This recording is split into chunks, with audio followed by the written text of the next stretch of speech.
اصل میں یہ چاہ رہی ہوں کہ آپ کو یہ پروسیس سمجھ میں آئے کہ ہمارے ساتھ ہو کیا رہا ہے اور ہمیں پھر کرنے کی کیا ضرورت ہے. یعنی شیطان جب آ کے آپ کے اندر وسوسے ڈالتا ہے یا لوگوں کی باتیں آپ کو متاثر کرتی ہیں تو اس سے کیا ہوتا ہے، اگر آپ کا ایمان کمزور ہوگا، آپ کے اندر کا دفاعی نظام کمزور ہوگا تو آپ متاثر ہو جائیں گے. لیکن اگر وہ مضبوط ہے تو آپ اس طرح کے افکار ایسے ہی ہو گئے جیسے کسی چٹان کے اوپر تھوڑی دیر کے لیے گرد و غبار پڑی اور اس کے بعد بارش آئی اور وہ دھل گئی. مزید دوبارہ آپ نے قرآن پڑھا، آپ کے علم اور یقین میں اور اضافہ ہوا اور آپ کی اصلاح ہو گئی. اس لیے بے حد ضروری ہے کہ قرآن پاک سے ہمارا مضبوط تعلق ہو. اور کیا یہ کبھی کبھار صرف رمضان میں یا کسی خاص موقع پر کافی ہے؟ کتنا ضروری ہے ہر روز؟ یہ جو ہر نماز میں ہمیں سورۃ الفاتحہ پڑھنے کے لیے کہا گیا، ڈز اٹ میک سینس کہ بٹوین ٹو پریئرز کوئی چیزیں اثر انداز ہوتی ہیں ہم پر، کچھ چیزیں پریشان کرتی ہیں ہم کو، کرتی ہیں نا؟ تو پھر ہمیں فزیکلی بھی ہاتھ منہ دھو کر وضو کر کے اور پھر اسپرچولی بھی اپنے آپ کو ہم دوبارہ وہ سارا کچھ پڑھتے ہیں، وہ ذکر کرتے ہیں. اور اللہ سبحانہ وتعالیٰ نے ہم پر یہ بہت بڑی رحمت کی ہے کہ نماز ہم پہ فرض کر دی کہ گزارا ہی نہیں اس کے بغیر، یہ تو پڑھنی ہی پڑھنی ہے. اور ہم ہر وقت مصیبت کے مارے پڑھتے ہیں جیسے کسی پر احسان کر رہے ہیں، حالانکہ اللہ کا ہم پر احسان ہے کہ اس نے ہماری اصلاح کے لیے، ہمارے فائدے کے لیے، ہماری صحت کے لیے ہم پر یہ سب کچھ لازم کیا تاکہ ہم گناہوں کے بوجھ تلے دب نہ جائیں، ساتھ ساتھ ہمارا دفاعی نظام مضبوط ہوتا رہے. جی آپ. استاذہ میں بھی تھوڑا سا اس میکینزم پہ بات کرنا چاہوں گی جو ہم نے سیل کے بارے میں پڑھا تھا کہ جو سیل ہوتا ہے بیسیکلی اس کے دو پارٹس ہیں مین. ایک اس کے اندر بھی ایک نیوکلس ہوتا ہے، سیل کے اندر بھی ایک اس کا سینٹر ہوتا ہے جو سیلز کے بھی فنکشنز کو کنٹرول کرتا ہے. وہ جو نیوکلس ہے بیسیکلی یہ ڈی این اے اور جو ہماری ساری انفارمیشن اللہ تعالیٰ نے اسٹور کی ہوئی ہے وہ اس نیوکلس کے اندر کی ہوئی ہے. فار انسٹنس اس کے اندر ساری انفارمیشن ہے کہ ہماری باڈی کی بیسک پروٹینز کیسے بنیں گی، اور باہر کا جو سیل ہے وہ ان انفارمیشنز کے انڈر اس پروٹین کو بنانے والا ہوتا ہے. تو اب جب وائرس اٹیک کرتا ہے تو وہ کیا کرتا ہے کہ جو بیسک نیوکلس کے اندر جو انفارمیشن ہے پروٹین بنانے کی، وہ اس کو نکال کر اپنی انفارمیشن اس کے اندر ڈال دیتا ہے کہ تم نے کیسے پروٹین بنانی ہے. اور اب جو باہر کا سیل ہے جو پہلے اس نیچرل انفارمیشن کے انڈر کام کر رہا تھا، اب وہ اس وائرل انسٹرکشن کے انڈر کام کرنا شروع ہو جاتا ہے، اور جیسی پروٹینز وائرس کہتا ہے وہ ویسی بنانا شروع کر دیتا ہے، اور جیسی ہماری باڈی کو ریکوائرڈ ہوتی ہے ویسی نہیں بناتا.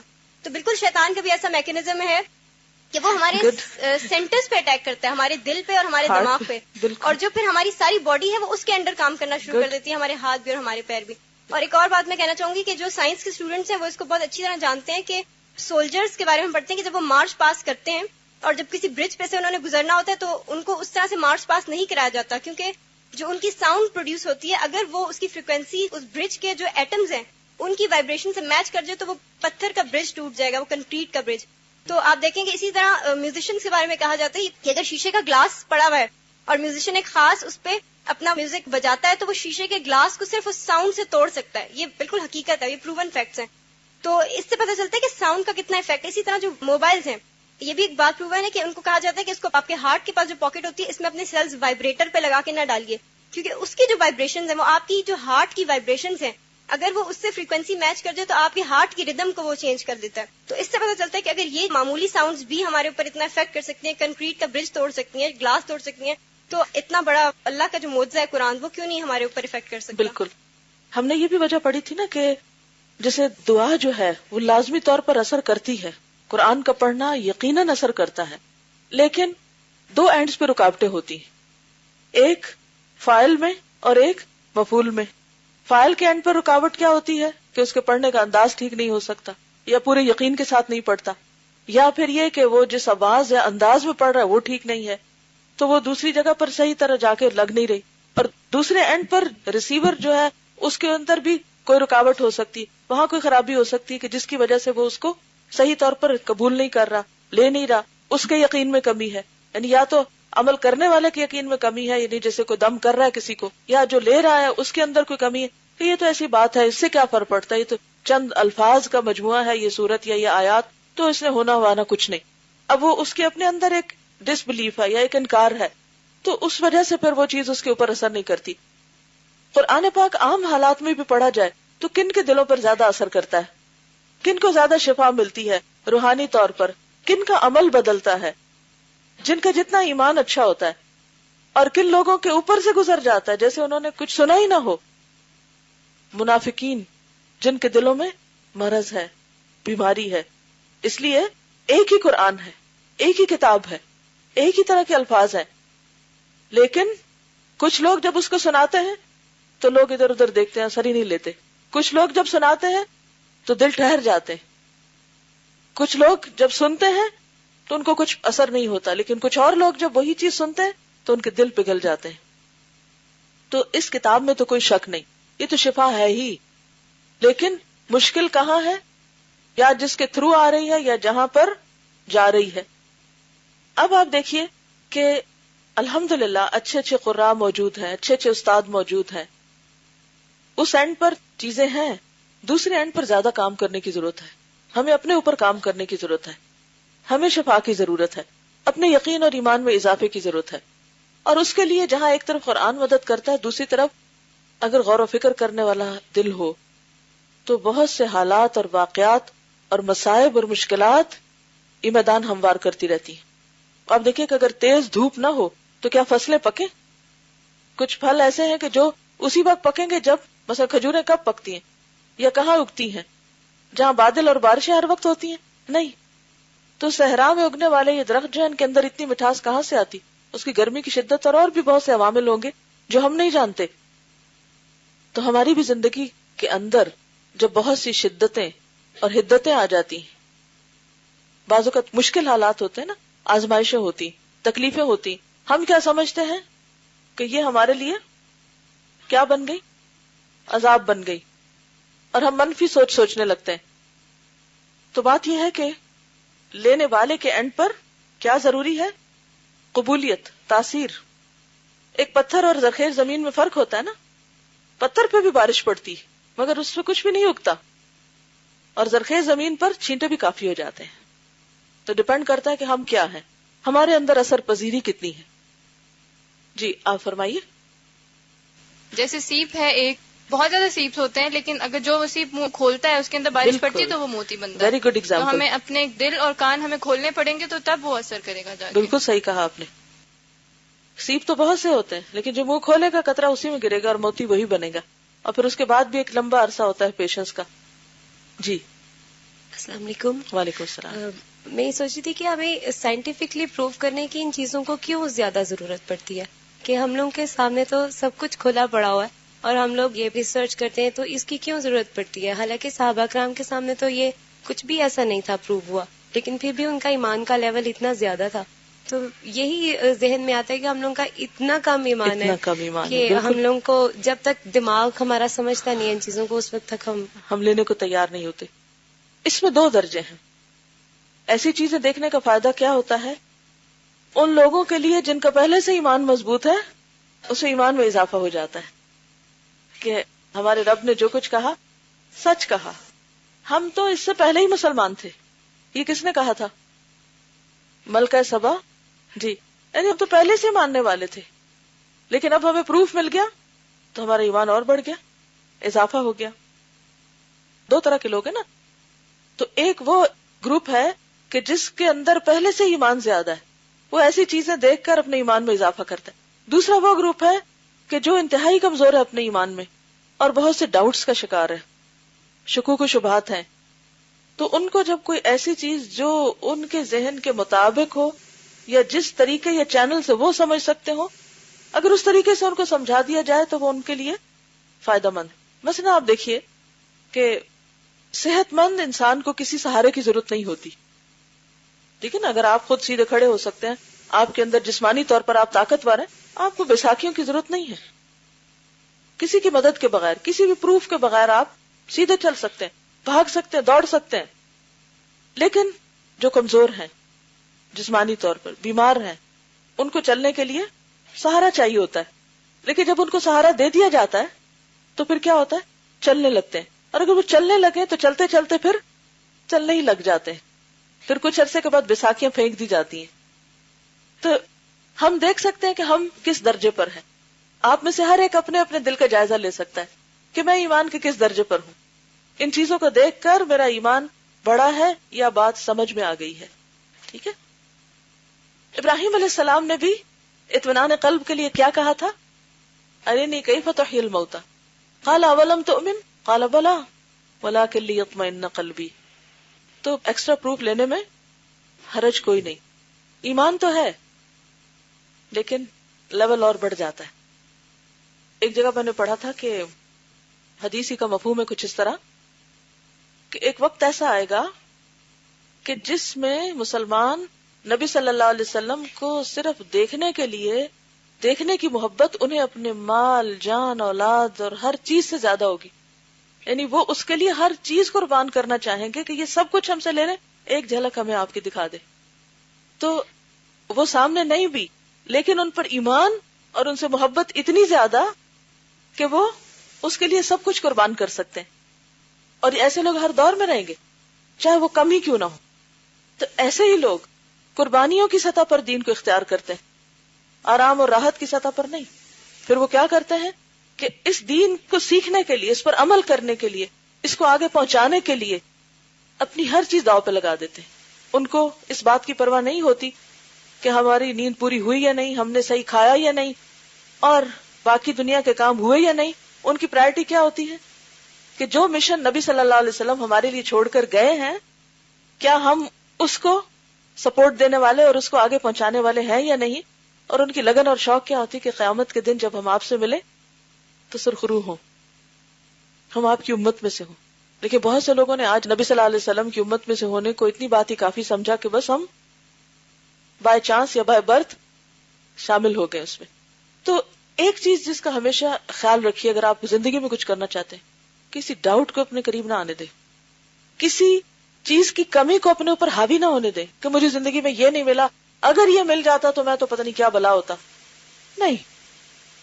آپ کا کیا خیال ہے اگر ہم نبی صلی اللہ علیہ وسلم کے زمانے میں ہوتے اور اسوہ حسنہ ہمارے آنکھوں کے سامنے بھی موجود ہوتا تو کس بات کی گارنٹی تھی کہ ہم پھر بھی وہ سب کچھ کرتے جو ہمیں کرنا چاہیے تھا.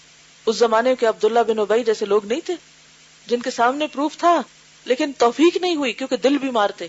تو فکر ہمیں اپنی ہی ذات کی کرنی چاہیے. پھر بھی جہاں سمجھے کہ کوئی شک آ گیا، جہاں سمجھے کہ کوئی چیز رکاوٹ بننے لگی، تو بس اس رکاوٹ کو حل نہیں ہونے دینا.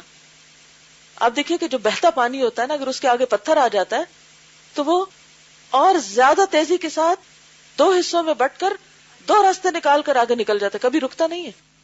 اگر اس کے آگے دیوار کھڑی کر دی جائے تو وہ کیا کرتا ہے، اٹھتے اٹھتے اٹھتے اٹھتے دیوار کو بھی پار کر جاتا ہے، باہر نکل آتا ہے اس سے.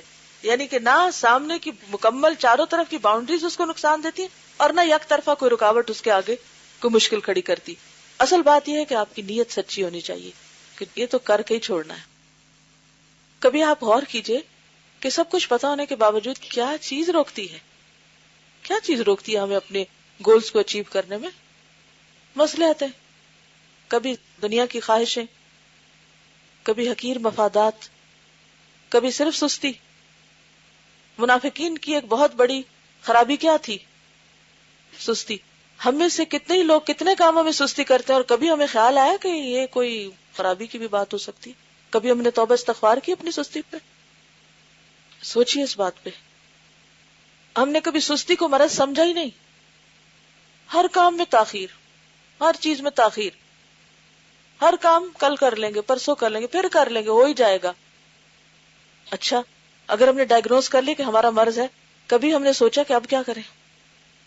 کتنی دفعہ ہم روئے ہوں اپنی اس بری عادت پہ کہ ہماری نماز میں تاخیر ہو گئی، یا ہم نے کوئی اسائنمنٹ کرنی تھی اس کو ہم نے ڈیلے کر دیا، سبق یاد کرنے میں، سنانے میں، کوئی بھی ڈیوٹی، کسی بھی ڈیوٹی میں کبھی ہمیں ہوئی پریشانی اور کبھی ہم اس پر روئے، کبھی ہم نے اس کی اصلاح کی پھر کوشش کی، کبھی ہم نے پھر جائزہ لیا کہ کیا اسباب اور کیا امور ہے کہ کس چیز کی وجہ سے یہ سب کچھ ہوا ہے، کس چیز نے مجھے پیچھے رکھا نیکی کے کام میں. ہم دوسروں کو تو بلیم کرتے رہتے ہیں کہ دوسروں کی وجہ سے یہ ہوا، اس نے مجھے لیٹ کرا دیا، اس نے مجھے کام کرنے نہیں دیا، یہ وجہ ہو گئی، وہ مجبوری ہو گئی. لیکن ہم نے اپنا کبھی ایمانداری کے ساتھ احتساب کیا کہ میں بھی تو اس کام کو اتنے بجے شروع کرنے کے بجائے اتنے بجے بھی کر سکتی تھی، اس سے پہلے بھی اٹھ سکتی تھی. تو ہم سب کو پھر وہی بات ہے، سچی نیت اور بہت کھلی اور سچی آنکھوں کے ساتھ اپنے آپ کا جائزہ لینا ہے اور اپنی بیماریوں کو تلاش کر کے اللہ سے مدد مانگنی انشاءاللہ. جی ہاں، غزوہ تبوک میں جو پیچھے رہ گئے تھے وہ سچے مومن تھے، لیکن آپ کو پتا ہے کہ پھر ان کی تڑپ کیا ہوئی تھی؟ فرق ہے نا، کیا فرق تھا؟ منافقین کے پیچھے رہنے میں اور مخلص مسلمانوں کے پیچھے رہنے میں. پھر کیا ہوا تھا جب انہیں پتا چلا اپنی غلطی کا؟ اعتراف کیا تھا، مسجد نبی کے ستونوں سے باندھا تھا. وآخرون اعترفوا بذنوبہم. اور کس قدر وہ پشیمان ہوئے تھے، کس قدر روئے تھے. کیا ہم میں سے آج تک کسی نے اپنے کسی فرض میں کوتاہی پر کوئی سزا دی ہو خود کو؟ ہم تو فوراً کہتے ہیں اللہ غفور الرحیم ہے، اللہ کو تو پتہ ہی ہم نے جان بوجھ کے تھوڑی کیا، بس ہو گیا نا، انسان ہے، کمزور ہے، اوروں سے بھی تو ہو جاتا ہے. کسی اور کو یاد کر لیتے، وہ جو فلاں فلاں ہے وہ اتنا بڑا نیک بنتا پھرتا ہے، وہ بھی تو ایسے کر لیتا ہے، کیا ہوا اگر مجھ سے ہو گیا، میں تو اتنی نیک بھی نہیں ہوں. بس کام ختم. یہ سورۃ توبہ بہت بڑا معیار دیتی ہے ہمیں. چلیے ہم ایک چیپٹر تھوڑا سا ہی ہے، اس کو پڑھ لیتے ہیں. بسم اللہ الرحمن الرحیم. فصل اول. دعا ایک نافع ترین دوا. صفحہ نمبر 33. نافع ترین، سب سے زیادہ فائدہ دینے والی. کیا ہمارا ایمان اور یقین ہے اس پر کہ دعا سب سے زیادہ فائدہ دیتی ہے دواؤں میں سے؟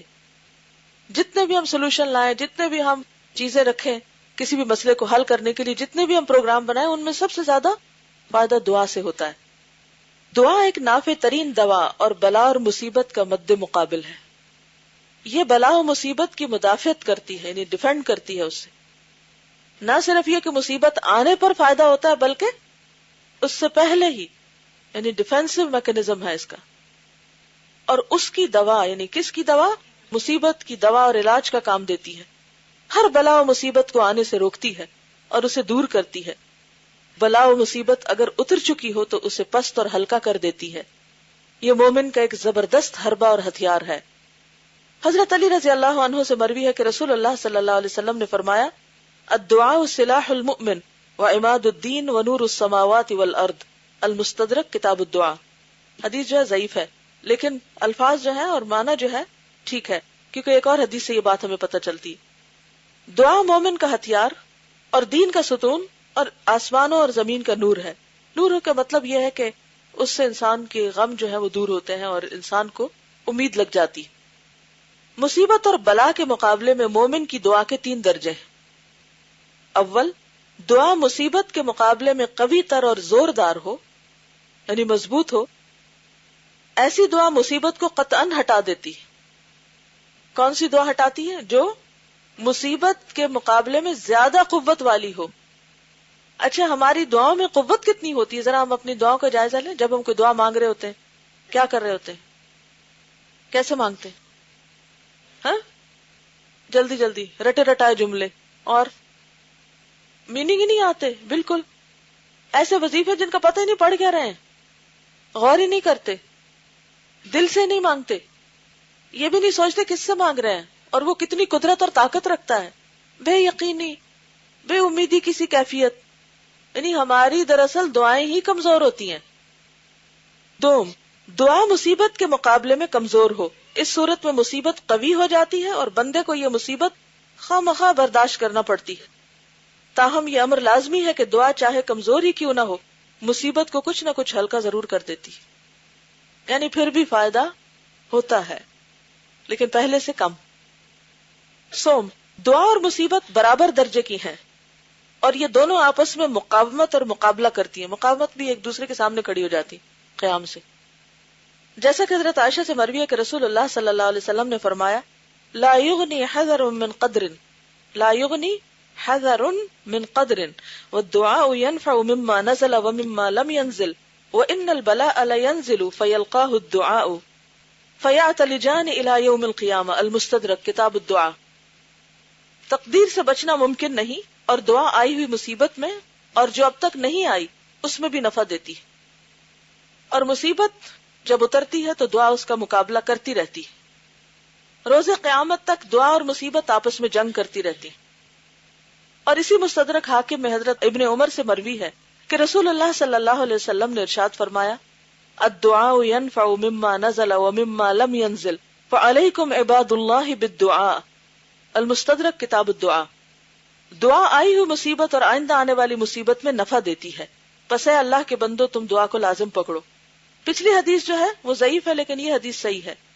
بات ایک ہی ہے لیکن اس میں جو ایڈیشن ہے نا کہ قیامت تک جنگ کرتی رہتی ہے، شاید اس کی وجہ سے اس میں ضعف ہے، سند ضعیف ہے اس کی. لیکن دوسری سند جو ہے کہ دعا آئی ہوئی مصیبت اور آئندہ آنے والی مصیبت میں نفع دیتی. تو اس سے کیا پتا چلتا ہے کہ دو طرح کی دعائیں کرنی چاہیے. ایک وہ دعائیں جو اتری ہوئی مصیبتوں کے مقابلے میں ہوں. ٹھیک ہے، مثلا آپ بیمار ہیں تو آپ دعا کریں، یا آپ کو اولاد کی کوئی پریشانی ہے، یا اور اسی طرح کوئی زندگی میں مسائل درپیش ہیں آلریڈی، تو اس کے لیے آپ دعائیں کریں. اور دوسری پریونٹیو، بالکل ایسے ہی جیسے آپ دوا کھاتے ہیں تو کیا ہوتا ہے، ایک دوا وہ ہوتی ہے جو کیور کرتی ہے اور دوسری پریونٹیو، احتیاطی تدابیر کرتے ہیں نا آپ. وہ خاص انجیکشن بھی لگتے ہیں، کیا بولتے ہیں ان کو، حفاظتی ٹیکے. تو اسی طرح دعا بھی بعض اوقات جو بیماری آ چکی اس کے لیے، اور صرف اسی کے لیے نہیں، اس کی طرف تو ہماری بہت توجہ ہوتی ہے، رونا دھونا جاری رہتا ہے. لیکن ایک دن اچھا گزرے تو ہم سمجھتے ہیں بس اب تو سب کچھ ہی ٹھیک ہو گیا. ایسا ہی ہوتا ہے نا، پھر ہم غافل ہونے لگتے ہیں، پھر بھولنے لگتے ہیں اور دعا مانگنا چھوڑ دیتے ہیں. بس ہو گئی مصیبت دور، ٹھیک ہے نا، اب اور کیا کرنا. یہ نہیں سوچتے کہ کل کے دن پھر کوئی اور بلا آ سکتی ہے. کیا ہر 2 دن مختلف نہیں ہوتے؟ ایک دن آپ اٹھتے ہیں بہت پرنشاط، ایکٹیو، اور سارے کام آپ جلدی جلدی کر لیتے اور ہر چیز صحیح ہو گئی وقت پہ، تو آپ کیا سمجھتے اب تو سارے حالات ٹھیک ہو گئے. اگلے دن اٹھتے ہیں اور جب بیڈ سے نیچے اترتے ہیں تو آپ کو کہیں سے درد نکل جاتی، وہیں سے آپ کی چال سست ہو جاتی. اب مارے نماز پڑھتے، دعا میں بھی کوئی خاص دل نہیں لگا کیونکہ ساری توجہ درد پہ. پھر تھوڑے اور اندیشے ستانے لگتے ہیں، اچھا اسکول جاؤں یا نہ جاؤں. پھر جا کے دوبارہ بیڈ میں لیٹ جاتے، یہ اپنی جسٹیفیکیشن دے کے ہم بیمار ہیں. سب دھرے کے دھرے رہ گئے کام. تو ہمیں صرف اتری ہوئی مصیبتوں کے لیے نہیں، آنے والے دنوں کے لیے بھی دعائیں کرنی ہے، حفاظتی دعائیں بھی کرنی ہے، کیونکہ اس کے لیے بھی فائدہ دیتی. بس اے اللہ کے بندو تم دعا کو لازم پکڑو، یعنی کسی حال میں بھی دعائیں چھوڑنی نہیں، چاہے اچھے دن ہے یا نہیں. اور حضرت ثوبان سے مروی ہے، رسول اللہ صلی اللہ علیہ وسلم نے فرمایا، لا يرد القدر الا الدعاء ولا يزيد في العمر الا البر وان الرجل ليحرم الرزق بالذنب يصيبه. المستدرک کتاب الدعاء. قدر اور قضا کو کوئی چیز رد نہیں کر سکتی سوائے دعا کے، یعنی دعا سے تقدیر کا علاج بھی ہو جاتا ہے. اور کوئی چیز عمر کو نہیں بڑھا سکتی سوائے نیکی کے. نیکی سے عمر بڑھتی ہے 2 طرح، ایک تو سال اور مہینے بڑھ سکتے ہیں، اور دوسرے وقت میں برکت. کم عمر میں بھی، تھوڑے وقت میں بھی بہت کچھ آپ کر جاتے ہیں جو دوسرے لمبی لمبی زندگی پا کے بھی نہیں کر پاتے، کیونکہ ایک نیکی دوسری نیکی کا دروازہ کھولتی جاتی ہے. آدمی گناہوں کی وجہ سے رزق اور روزی سے محروم ہو جاتا ہے، اور رزق اور روزی میں اضافے کا نسخہ کیا ہے؟ کون سی دعا ہے خاص طور پر؟ استغفار. سورۃ نوح میں آتا نا، فَقُلْتُ اسْتَغْفِرُوا رَبَّكُمْ إِنَّهُ كَانَ غَفَّارًا يُرْسِلِ السَّمَاءَ عَلَيْكُمْ مِدْرَارًا. تو بارشیں برسے تو کیا ہوتا ہے؟ پھر خوب رزق میں اضافہ ہوتا ہے، زیادہ چیزیں اگتی ہیں، زیادہ رسیلی ہوتی ہیں، زیادہ فائدہ مند ہوتی ہیں. تو یہ کس کی برکت سے ہوتا ہے؟ استغفار. کس نے کہا؟ یہ اللہ تعالیٰ نے. وَيُمْدِدْكُمْ بِأَمْوَالٍ وَبَنِينَ. استغفار کے اور کیا فائدے؟ مال اور بیٹے. وَيَجْعَلْ لَكُمْ أَنْهَارًا. نہریں اور دریا بہنے لگتے ہیں. آسمان کی بارش آتی ہے اور اس کے بعد زمین پر پانی کی فراوانی ہو جاتی، اور اگر بارش نہ بھی آئے تو زمین پر بھی پانی ہوتا ہے، یعنی رزق میں کمی نہیں آتی. پھر مجھے یاد ہے جب بچپن میں ہم کبھی چناب کے اوپر سے گزرتے تھے تو اتنا پانی ہوتا تھا، اور اب جب بھی گزرتے تو ایسا لگتا ہے کہ جیسے پانی پتہ نہیں کہاں غائب ہو گیا. حالانکہ پلانٹ کے اوپر جتنا پانی اللہ نے کریٹ کیا ہے وہ کم نہیں ہوتا نا، یہ تو پتہ نا آپ، یعنی وہ اتنا ہی رہتا ہے. یہ الگ بات ہے کہ وہ ہماری طرف سے چلا جاتا ہے، کسی اور کو جا ملتا ہے. جتنا پانی اٹھتا نا اوپر اتنی بارش برستی. اور یہ بالکل ایک اتنا ان کے درمیان زبردست کوارڈینیشن ہے کہ یہ ہو نہیں سکتا کہ زیادہ پانی اوپر اٹھ جائے یا زیادہ زمین پہ آ جائے. وہ ایک سائیکل ہے، واٹر سائیکل، جاتا اور آتا رہتا ہے. تو یہ جعل لکم انہارا، تمہارے لیے نہریں بن جائیں گی. لیکن ضروری ہے کہ کیا کرتے رہیں ہم؟ استغفار. استغفار نہیں، استغفار. اب استغفر اللہ نہیں پڑھنا، استغفر اللہ پڑھتے ہیں، نام اس کا استغفار ہے. آدمی گناہوں کی وجہ سے رزق اور روزی سے محروم ہو جاتا ہے، نعمتوں سے محرومی ہو جاتی ہے. گناہ روزی کو تباہ کر دیتا ہے، گناہ روزی کو تباہ کر دیتا ہے. لیکن ہم میں سے کتنے ہیں جو اعتراف کریں کہ ہم گناہ گار ہیں؟ لوگوں کے سامنے دہراتے رہتے ہیں، اللہ کے سامنے کم ہی اعتراف کرتے ہیں. تو سچے دل سے استغفار کیجئے. یہ لکھتے ہیں کہ اسلام آباد میں ایک ڈاکٹر ہیں جو اپنے سارے مریضوں کو سورۃ الرحمن 7 دن پڑھنے سننے کا کہتے ہیں، اور دن میں 3 بار سننی ہوتی ہے. اس عمل سے بہت سی لا علاج بیماریاں بھی ٹھیک ہوئیں، جو بہت لمبے عرصے سے تھی وہ بھی ٹھیک ہوئیں. یہ ان کا اجتہاد ہے، ٹھیک ہے، ایسا کیا جا سکتا ہے، کوئی اس میں حرج نہیں ہے. قرآن ہے، سن سکتے ہیں، آپ پڑھ سکتے ہیں، لیکن باقی چیزوں پر بھی نظر کرنی ہوگی. جزاکم اللہ خیرا. سبحانک اللہم و بحمدک، نشہد ان لا الہ الا انت، نستغفرک و نتوب الیک. السلام علیکم و رحمۃ اللہ وبرکاتہ.